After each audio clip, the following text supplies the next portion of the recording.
It is exercise 4.1 question number 11 पढ़ना है, ठीक है। 11 ईशा 11 बोलो। क्वेश्चन नंबर 11 क्या है?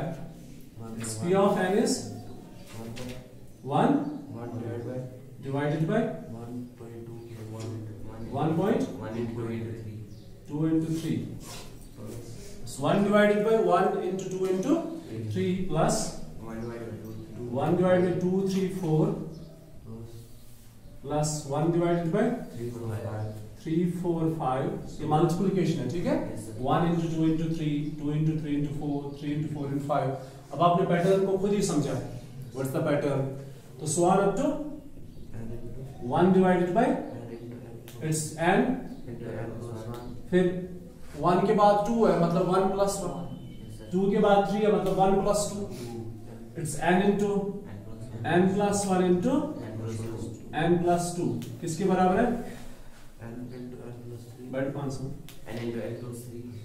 into n plus 3 divided by 4 times n plus 1 n plus 2. देखो हमें क्या प्रूव करना है? We are going to prove 1 divided by 1 into 2 into 3 plus 1 by 2, 3, 4 plus 1 by 3, 4, 5 so on up to 1 by n, ठीक है, n plus 1 n plus 2 which is equal to n into n plus 3 हमें prove करना है divided by 4 times n plus 1 into n plus 2. Okay?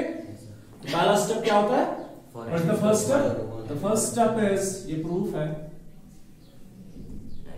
it's for n is equal to 1.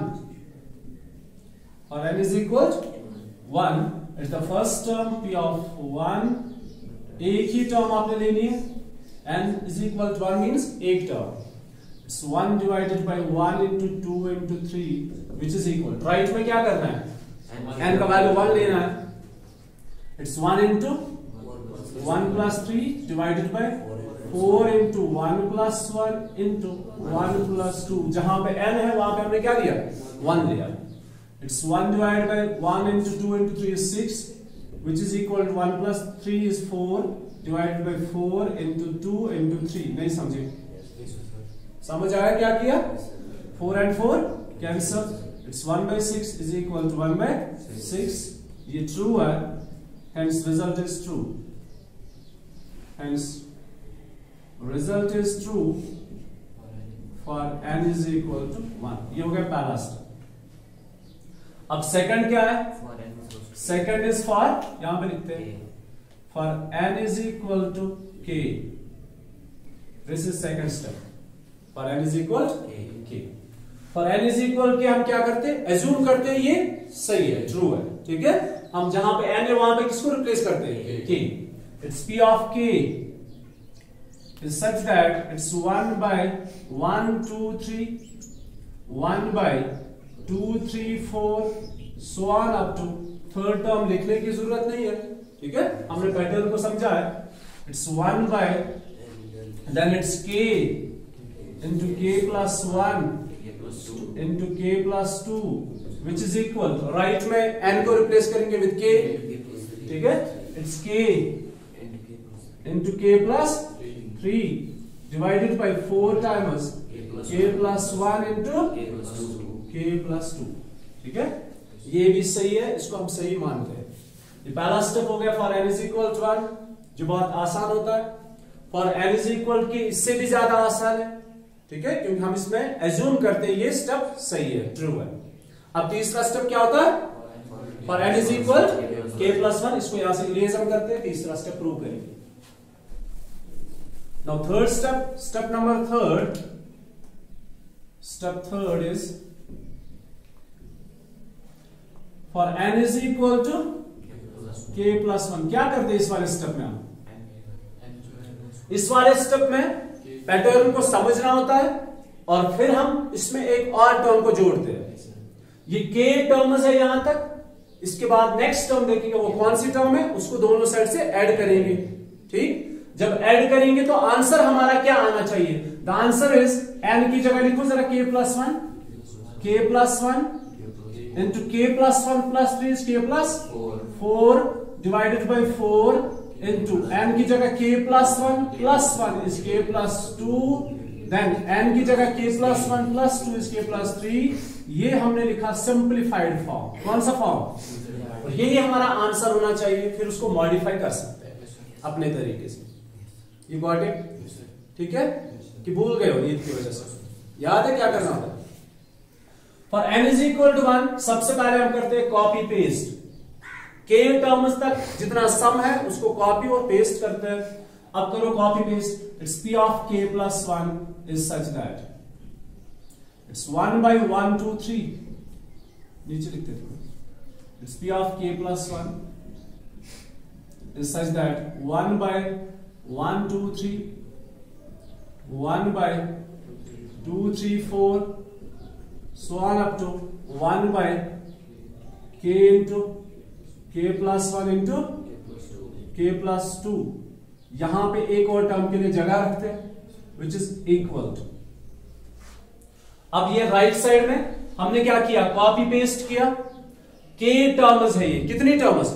k terms यहां तक। इनका सम कितना है? इनका सम है k into k plus 3 divided by 4 times k plus 1 into k plus 2। अब पैटर्न को समझते हैं और चेक करते हैं नेक्स्ट टर्म क्या हो गया हमारे। देखो 1 के बाद 2 है तो k के बाद क्या होगा? k plus 1। नहीं समझे? समझ आया? 2 के बाद क्या है? 3, तो 3 के बाद क्या होगा? 4, और k प्लस 1 के बाद मतलब एक और ऐड हो रहा है इसमें, प्लस 1 हो रहा है। तो अगर ये k है तो ये k प्लस 1 बन जाएगा। अगर ये k प्लस 1 है तो k प्लस 2। बहुत अच्छा। और अगर ये k प्लस 2 है, देखो 3 4 5 एक एक ऐड हो रहा है, तो k प्लस 2 के बाद k प्लस 3। समझ आया? तो यहां तक k टर्म्स तक का सम ये था। हमने एक और टर्म को जोड़ दिया यहां पे। The next term is 1 divided bye k plus 1 into k plus 2 into k plus 3। ये हमारा सम। ठीक है? अब लेफ्ट साइड को हमें कुछ नहीं करना है, राइट साइड को प्रूव करना है ऐसे, इस फॉर्म में लेकर आना है। अब करेंगे prove. So p of k plus 1 is such that, अब हम सिर्फ राइट साइड लेते हैं। ठीक है? Which is equal to, left side को लिखने की कोई जरूरत नहीं है, राइट साइड लिखो बस। और आपकी नजर इस आंसर पे है, आंसर निकाल के। अब क्या करते हैं? सबसे पहले मैंने आपको क्या बोला था, इसमें से कॉमन चीज देखते हैं, कॉमन चीजों को बाहर निकालते हैं। क्या क्या कॉमन है? डिनोमिनेटर के अंदर k प्लस 1 और k प्लस 2 है। न्यूमरेटर में कुछ भी कॉमन नहीं है, मतलब 1 है। डिनोमिनेटर में ये दो कॉमन है, it's k plus 1 into k plus 2 is 4 into k plus 3 divided by 4 only, okay, plus 1 divided by k plus 3। इतना समझ आया? अब जाके क्या करेंगे? इसको कॉमन निकालने के बाद इसको सिंप्लीफाई करेंगे, जो वहां पे पॉलिनोमियल बन जाएगा उसको फैक्टराइज करेंगे, आपको खुद ब खुद फैक्टर्स मिलेंगे। Now listen, it's 1 by k plus 1 into k plus 2, it's 4 k है ये, sorry it's k into k plus 3, okay. It's k into k plus 3 into k plus 3 is k plus 3 whole square plus 4 ones are 4 divided by 4 times k plus 3। ठीक है बेटा, इतना समझ आया? It's 1 divided by k plus 1 into k plus 2 k into a plus b whole square, it's k square plus 2 3s are 6k plus 3 square is 9, okay, plus 4 divided by 4 into k plus 3। Denominator को solve करने की कोई जरूरत नहीं, इसको ऐसे रखो as it is. You got it? अब आगे चलते हैं, इसको यहां से इरेज करते हैं, अब इसकी जरूरत नहीं है। हमारा लास्ट स्टेप जो होता है ना, ये प्रूफ होता है। आगे देखो, it's p of k plus 1 हम प्रूव करने जा रहे हैं, विच is equal 1 by this k plus 1 into के प्लस 2। अच्छा, इट्स के स्क्वायर इंटू के इज के क्यूब प्लस 6 के स्क्वायर, के क्यूब 6 के स्क्वायर प्लस 9 के प्लस 4 डिवाइडेड बाई 4 इंटू के प्लस 3। अब ये कौन सा पॉलिनोमियल है? क्यूबिक है। क्वाड्रेटिक होता तो आपने फैक्टराइजेशन सीखी है, ये क्यूबिक है, थोड़ा सा मुश्किल होता है, और मैंने आपको इसका भी समझाया था कैसे फैक्टराइज करना होता है छोटे छोटे क्यूबिक पॉलिनोमियल्स को। उसके लिए बहुत सारे मेथड है, फिलहाल हमारे काम यही एक शॉर्ट ट्रिक आती है, वो मैं आपको बताऊंगा। अब बोलो इसके कोएफिशिएंट्स क्या क्या है? 1, देन 6, देन 9, देन 4। ठीक है बेटा। अब मैंने आपको समझाया था इसको और इसको स्प्लिट करो आप। इसके अपने मेथड्स है बहुत सारे, फिलहाल हमारे काम यही आएगा। 6 को ऐसे स्प्लिट करो किसका जो लेफ्ट साइड है ना वो 1 आना चाहिए। 9 को ऐसे स्प्लिट करो, इसका जो राइट वाला हिस्सा है वहां पे 4 आना चाहिए। अब यहां पे कॉमन चीज आनी चाहिए। देखो 6 कैसे बनता है? 1 की वजह से 6 बनता है, या तो 5 + 1 या तो 7 - 1। क्या क्या ऑप्शन है? या तो 5 को ऐड करेंगे 1 तो 6 बन जाएगा, या तो 7 को सब्ट्रैक्ट करेंगे 1 तो 6 बन जाएगा। और 9 4 की वजह से कैसे बनेगा? या तो 5 को ऐड करो या तो 13 को माइनस करो। अब कॉमन कौन है? 5 है, तो 5 को ही लेना है। अब बोलो इसके क्या क्या फैक्टर्स आ गए? 6 को 1 + 5 से ब्रेक करेंगे, 9 को 5 और 4 में ब्रेक करेंगे। ठीक है, अब करेंगे ब्रेक। देखो कैसे। सो P of k + 1 is equal 1 by k + 1 into k + 2 with and साथ में k क्यूब प्लस 1 into 1 + 5। तो क्या क्या लिखेंगे? k square plus 5k। नहीं समझे? बन गया ना 6? Sorry 5k square, k square plus 5k square. 9 को कैसे लिखेंगे? 5k + 4k, लास्ट में plus 4 divided by 4 into k + 3। इतना समझ आया? अच्छे से? तो which is equal to 1 divide by k + 1 into k + 2। अब इनमें से कॉमन निकालते जाओ। k स्क्वायर इंटू k + 1 पहला, दूसरे में 5k कॉमन तो k + 1, तीसरे में 4 कॉमन तो k + 1 divided bye 4 into k + 3। ठीक है। अब यहां से 1 divided bye k + 1 into k + 2 into k + 1 एक कॉमन फैक्टर है इनमें। ठीक है, बचा क्या? k square plus 5k plus 4 divided by 4 into k + 3। ये एक फैक्टर कैंसिल। ठीक है, समझ आ रहा है? अब क्या बचा डिनोमिनेटर के अंदर? 4। देखो आंसर की तरफ 4 भी आ गया, k + 2 भी आ गया, k + 3 भी आ गया। अब यहां पे न्यूमरेटर में जो ये क्वाड्रेटिक है ना, इसको जब आप स्प्लिट करोगे, स्प्लिट करने के बाद आपको 2 फैक्टर्स मिलेंगे, और वो 2 फैक्टर्स यही 2 फैक्टर्स। क्या क्या फैक्टर्स है? देखो आपने क्या करना है इसके बाद। ठीक है, ध्यान रखना। ये क्वाड्रेटिक पॉलिनोमियल बचा, इसको जब आप मिडिल टर्म स्प्लिट करोगे, इसके 2 फैक्टर्स होंगे। एक फैक्टर होगा, ये आप खुद से करोगे यहां से, अभी आसान है। एक फैक्टर इसका होगा k + 1, दूसरा फैक्टर होगा इसका k + 4, k + 4, और डिनोमिनेटर के अंदर बचा 4 इंटू k + 2 और k + 3। यही हमारा आंसर है, और ये सिंपलीफाइड फॉर्म में है। अगर आप इसको मॉडिफाई करना चाहोगे तो ऐसे लिखो। देखो एक्चुअली हमारा आंसर कैसा होना चाहिए? ठीक है, हमारा आंसर ये होना चाहिए, n की जगह लिखो k + 1, वो हमारे पास मौजूद है। फिर n की जगह लिखो k + 1, इट्स k + 1 + 3, वही हुआ ना k + 4। अब k + 4 को कैसे लिखेंगे? k + 1 + 3। जरूरी नहीं है, हाँ बेहतर है आप लिखो ऐसे, बट इट्स नॉट नेसेसरी आपने आंसर निकाला सिंपलीफाइड फॉर्म में, मगर बेहतर को ये है। अच्छा फिर उसके बाद 4 है। अब n की जगह k प्लस 1 और प्लस 1, तो हमारे पास तो है k प्लस 2, हम इसको ब्रेक करेंगे k प्लस 1 प्लस 1 में, और फिर k प्लस 3 हमारे पास है k प्लस 2, n पढ़ो या k पढ़ो, इट्स k प्लस 2, तो n की जगह k प्लस 1 और प्लस 2, इट्स k प्लस 1 और प्लस 2, ये बराबर आ रहा है, तो ये हमारा आंसर है हिनस प्रूफ। ठीक है, समझ आया अच्छे से? तो पहले क्या करना होता है, आपने आंसर निकालना है, आंसर निकालने के बाद आप k टर्म्स तक का सम जो आपको निकाल के होता है, आप इसमें से एक और टर्म को जोड़ते हो, इस पैटर्न को समझना है।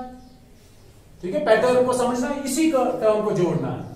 जोड़ने के बाद आपने कॉमन फैक्टर्स निकालने हैं, कॉमन फैक्टर्स निकालने के बाद जो बचा उसको सिंपलीफाई करना है, उसको फिर से फैक्टराइज करना है, you get answer. Clear? Question number 12 is P of n is what? A plus AR plus AR square, then क्या होगा? AR cube, then AR 4, so on up to AR power n minus 1. जरा बोलो ये कितने terms है? ये n minus 1 terms है कि n टर्म्स है? हाँ, ये n टर्म्स है, ये 1 है।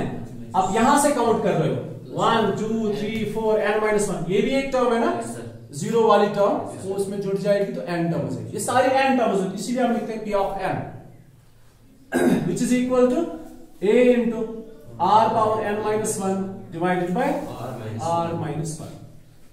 ये है ज्योमेट्रिक प्रोग्रेशन, जैसे अरिथमेटिक प्रोग्रेशन का सम होता है ना, और AP का सम, AP का सम क्या होता है? n by 2 into 2a plus n minus 1d, याद है? या n by 2 into a plus l, 10th में पढ़ा है। ये ज्योमेट्रिक प्रोग्रेशन है, इसके बारे में फिर कभी बात करेंगे, हमारा टॉपिक भी है इस साल, तो फिलहाल हम क्वेश्चन पे ही चलते हैं जो हमारा टॉपिक है। सबसे पहले for n is equal to 1 क्या करते हैं? n is equal to 1 में एक ही टर्म को लेते हैं, so it's p of 1, जरा बोलो क्या लिखूं? only a, n तो है नहीं ना, a ही है, एक टर्म सिर्फ a है, उसी को लिखना है, राइट में सब्स्टिट्यूट करना है, a into r power 1 minus 1 divided by r minus 1, ये common factor cancel, what is remaining? a is equal to a, hence true। समझ आया? पहला स्टेप। ठीक है, दूसरे को यहां पे हम इसलिए लिखते हैं ताकि हम इसको इरेज करके फिर यहां पे प्रूव करते हैं, बोर्ड पे जगह कम है।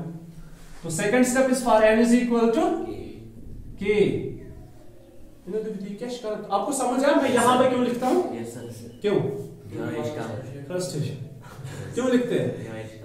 जगह में for n is equal to k, it's p of k is such that, मैंने इसलिए बताया क्योंकि आप एग्जाम में शायद ऐसा ही फिर करोगे, कॉर्नर में लिखा करोगे, कॉर्नर में नहीं लिखना है, ये इसके बाद सेकंड स्टेप होता है। For n is equal to its p of k is a plus ar square so on up to ar power k minus 1 which is equal to ar power k minus 1 and r minus 1। ये r के ऊपर power k minus 1 है, और ये r के ऊपर सिर्फ power k है और minus 1 अलग टर्म है। हो गया? ये तो ऑलरेडी प्रूव्ड होता है, ये तो एज्यूमिंग होता है। अब तीसरा स्टेप है for n is equal to k plus 1। Third step, step number third, which is most important step in this. पहले क्या करेंगे? आंसर चेक करेंगे for n is equal to k plus 1। अगर n की जगह सब रिप्लेस करेंगे, n की जगह k plus 1, आपने ऐसा नहीं करना होता, बस आंसर चेक करना है। तो हमारा आंसर ऐसा होना चाहिए, a into r power k plus 1, n की जगह k plus 1 minus 1 divided by r minus 1, ये हमारा आंसर होना चाहिए। ठीक, आपने ऐसा नहीं करना है, आप ऐसा ही करोगे एग्जाम में तो खेल खत्म नहीं, आपको कोई मार्क्स नहीं मिलेगा। You got it? इसको आपने प्रूव करना होता है। Now it's p of k plus 1 is such that it's a। अब क्या करेंगे? Copy paste. किसको कॉपी पेस्ट करेंगे? k टर्म्स को कॉपी पेस्ट करेंगे। कॉपी पेस्ट करने के बाद a plus ar स्क्वायर कहां तक? ar power k minus 1 terms तक का सम यहां आ रहा है, प्लस करेंगे और एक टर्म को, और यहां पे इज इक्वल टू कितना आ रहा है ए, वहां पे लिख के है ना आर पावर के minus 1 divided by r minus 1। अब देखते हैं नेक्स्ट टर्म क्या है। देखो यहां पे पावर क्या है 1, चेंज तो एक ही है ना पावर्स में, बाकी सारे सेम है। A R power 1 A R power 2, तो क्या हो रहा है इनके बीच में, एक ऐड हो रहा है। तो इसके बाद जो नेक्स्ट टर्म होगी उसमें क्या होगा, एक ऐड होगा।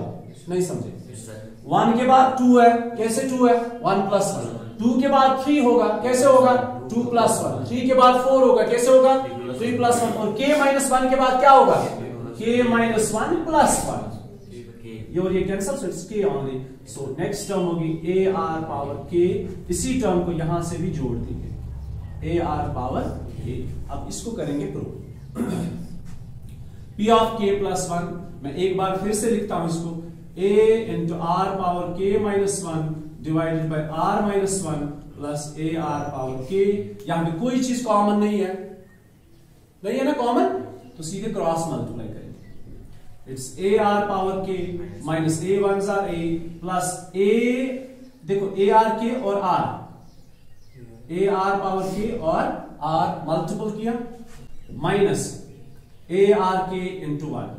नहीं समझे, नहीं समझे, ऐसे लिखता हूं, a into r power k minus 1 one जा सेम रहेगा, plus a r power k, इसको मल्टीपल करेंगे r माइनस 1 से, डिवाइडेड बाय r माइनस 1। इतना समझ आया।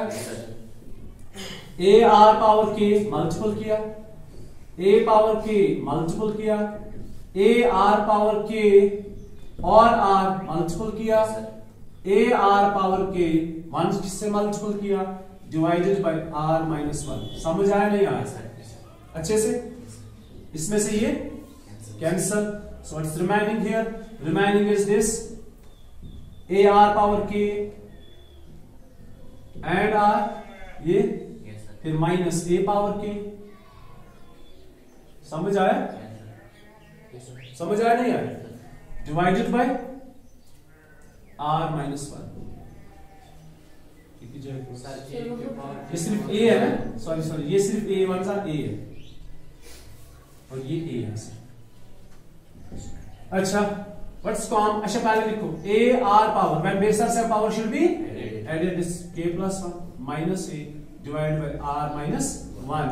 What's common, it's a, what's remaining k plus 1 minus 1 divided by r minus 1। यही तो चाहिए हमें, देखो ठीक है, a into r power k plus 1 minus 1 divided by r minus 1 है ना। Okay, next question.